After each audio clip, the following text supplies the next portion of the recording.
Chapter 1, Definitions and General Rules Concerning Licenses. Definitions. Some terms are used in the standard and recommended practices for personal licensing, such as aircraft, aircraft avionics, aircraft category, pilot, co-pilot, flight plan, and so on, and they have the corresponding meanings. General rules concerning licenses.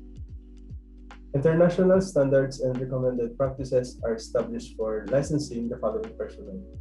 Letter A, flight crew.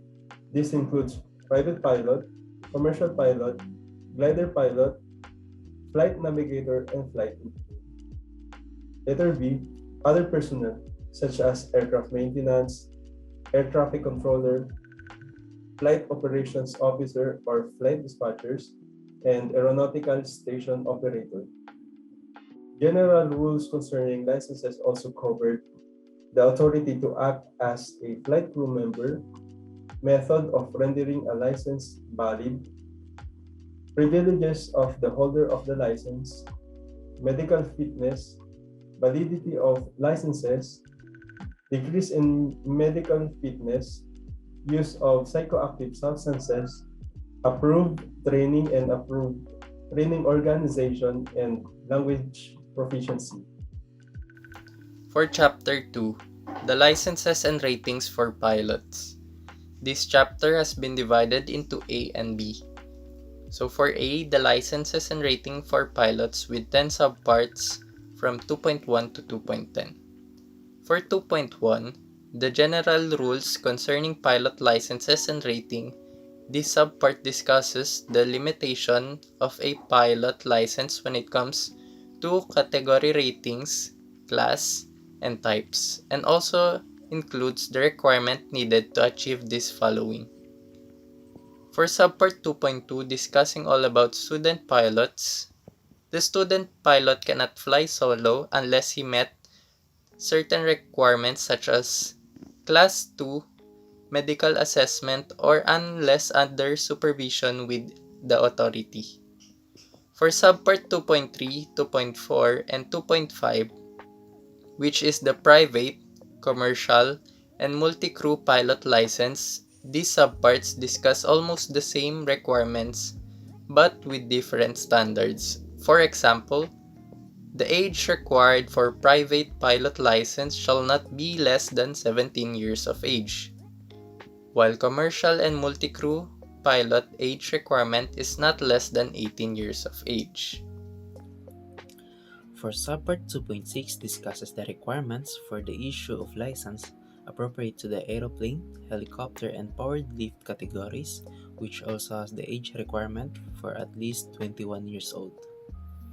For subpart 2.7, it discusses the requirements for instrument rating, which each shall have the rating for aeroplane, helicopter, and powered lift categories. For subpart 2.8, discusses about flight instructor rating appropriate to aeroplanes, airships, helicopters, and powered lifts. For subpart 2.9 and 2.10, discusses about the requirements for glider pilot and free balloon pilot license, which has the same age requirement of at least 16 years old. Chapter 2, letter B, licenses and ratings for remote pilots. 2.11, general rules concerning remote pilots, licenses and ratings.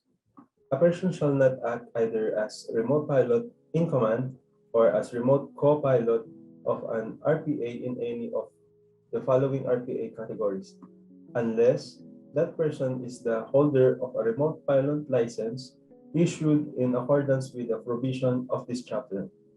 The following are the remote pilot's aircraft: aeroplane, airship, glider, rotorcraft, powered lift, and free balloon.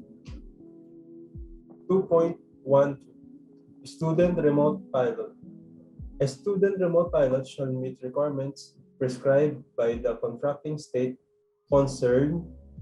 In prescribing such requirements, contracting state shall ensure that the privilege granted would not permit student remote pilots to constitute a hazard to air navigation.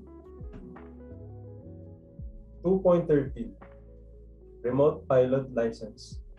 The applicant shall demonstrate a level of knowledge appropriate to the privilege granted to holder of the remote pilot license and appropriate to the category of RPA and associated RPS intended to be included in the remote pilot license in at least the following subjects: air loss, general RPA's knowledge, flight performance, planning and loading, human performance, meteorology, navigation, operational procedures, principles of flight, and radio telephony.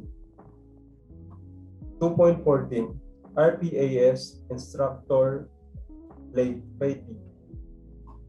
The applicant shall demonstrate the following to effectively assess trainees against the adapted competency model used in the approved training program. For Chapter 3, licenses for flight crew members other than licenses for pilots, it discusses about general rules, specifically for the flight engineer and flight navigator. It states that an applicant of these two roles must meet such requirements in a manner determined by the licensing authority. Here we have basically the requirements needed for each roles attaining a license. In retrospect, both roles must meet the requirements in respect of age, knowledge, experience, skill, and medical fitness specified by those licenses. An obvious difference between the two roles is that the flight navigator relies mostly on the knowledge of the devices they are using when communicating with aircrafts, while the flight engineer relies on the whole principles of flight, aircraft mechanics, operations, and performance.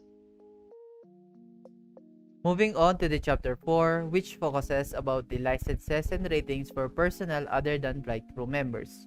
Starting with 4.1, which directly talks about the general rules concerning the whole chapter 4. To summarize it, it just basically states that all applicants subjected to the chapter must meet all of the requirements. Moving on with chapter 4.2, which focuses on the requirements for the licenses of aircraft technicians, engineers, and mechanics. The requirements are at least 18 years of age, have an educational background on subjects listed on the slide, experience which at least 4 years or shortened to 2 years if he or she has completed an approved training course. Training in which he or she must have some sort of training on aircraft maintenance. And lastly, the applicants must demonstrate a set of skills that are required for the license. Moving on to chapter 4.3, which focuses on the student air traffic controller. Here, simple lang. It just means that the student must make sure that he or she is capable and must not obstruct any air operations. And along with that, before na may allow yung student to be instructed for an operational environment, he or she must have passed the medical fitness requirements, meaning that applicant must hold a Class 3 medical assessment as required. Moving forward for Chapter 4.4, which talks about the requirements on the license for an air traffic controller. Here are the following requirements. Number 1, be at least 21 years of age. Number 2, educational background on the subjects written on the slide. Number 3, at least 3 months experience on actual control of air traffic. And lastly, like the requirement for a student air traffic controller, the applicant must also have a Class 3 medical assessment for the medical fitness requirement.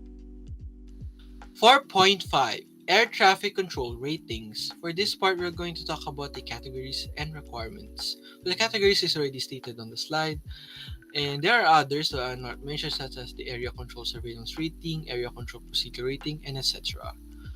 And for the requirements that we have is actually knowledge. The knowledge to be able to have in the subject of area of responsibility, such as aerodrome control rating, aerodrome layout, and etc. And for the experience is to be able to have an experience under the supervision of an air traffic control ATC on the job training instructor or JTI. And the skills required, to be able to be granted with the skill judgment, and performance required to provide a safe and orderly and expeditious control service. And for the concurrent issuance, this actually talks about the licensing authority will be the one determining the applicable requirements on the basis of the requirements for each rating. And validity of rating is talking about the cease to exercise privileges of the rating for a period determined by the licensing authority, and that period shall not exceed 6 months. Moving on to 4.6, talks about a flight operations officer or flight dispatcher's license, and the age requirement is not less than 21 years of age, and the knowledge required is from the subject of air laws, aircraft general knowledge, and others, which are not mentioned here actually: human performance, meteorology, navigations, and etc. And the experience required is actually 2 years of service in a flight crew member in air transportation, or a meteorologist in an organization providing an operational control to aircraft in air transportation. And the skill requirement is actually you have to have the ability to identify and retrieve aeronautical data for other information relevant to the analysis of operational situations and risks. And the privileges is actually for the license holder is to have the license to be able to serve with responsibility. And moving on to the next part, 4.7 talks about the aeronautical station operator license. For this part, we have a age requirement of 18 years of age.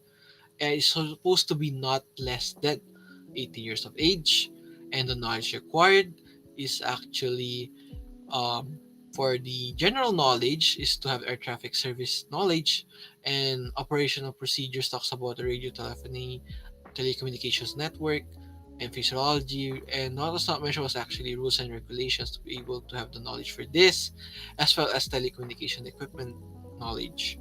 And experiences actually talks about the 12-month period of approved training course, and obviously it also talks about uh, of not having to have less than 2 months. And moving on, what are the skills requirement is actually to be able to demonstrate operating telecommunication equipment in use, as well as to be able to transmit, receive radio telephony messages with efficiency and accuracy. And this actually talks about the privileges. And moving on to the next part, 4.8, aeronautical meteorological personnel is actually a type of personnel that deals with the impact of weather air traffic management. And these are governed by the World Meteorological Organization, WMO, as well as in line with the International Civil Aviation Organization, or ICAO. They are the people or the organizations behind the requirements and qualifications and competency for educational training. For Chapter 5, Specifications for Personal Licenses, it states that our personal license must be presentable and properly ordered according to the state. Much like an identification card or a passport, the license must have full details about the person, such as name, date of birth, nationality, address, serial numbers, and much, much more. For the material, the form could basically go from first-rate paper material to others such as plastic cards. Language is obviously languages allowed and approved by the state. And finally, arrangement of items, which means that the name, dates, signatures, and the much, much more in the licenses must be ordered properly. Chapter 6 Medical Provisions for Licensing contains the standard and recommended practices that must be followed in the medical assessments of the applicant. Such assessments or evaluations must be based on medical examinations and conducted with the high standards of medical practices, and provided to the medical examiner with a personally certified statement of medical facts concerning personal, familial, and hereditary history of the applicant. Furthermore, this chapter also presents 3 medical assessments for the applicants and holders of different licenses. For Class 1 medical assessment, these are for commercial, multi-crew, and airline pilot licenses. For Class 2 medical assessment, These are for flight navigator, flight engineer, private pilot, glider, and free balloon pilot licenses. And lastly, Class 3 medical assessment. These are for air traffic controller licenses and remote pilot licenses. Although these classes differ from each other, they still follow the same requirements stated in this chapter. For the requirements of medical assessments, the applicant shall undergo a medical examination based on the following requirements. For the physical and mental, this includes electrocardiography or heart monitoring tests, chest radiography, which is not necessary, but it is required for applicant expected of asymptomatic pulmonary disease, and lastly, urine examination. For visual and color perception, a common requirement here is that the applicant shall have normal eye function and no active pathological condition, acute or chronic, nor in any sequel of surgery or trauma of the eyes and their adnexa that likely reduce the proper eye function of the applicant. Lastly, hearing. It states here that the applicant shall have no hearing loss in more than 35 decibels at any frequencies, 500, 1000, or 2000 Hz, or more than 50 decibels at 3000 Hz, when tested by a pure tone audiometer. For further discussions of medical conditions and assessment under this chapter, the Manual of Civil Aviation Medicine is the guidance material in assisting medical examiners and licensing authorities in conducting and evaluating medical examinations of applicants and holders of licenses.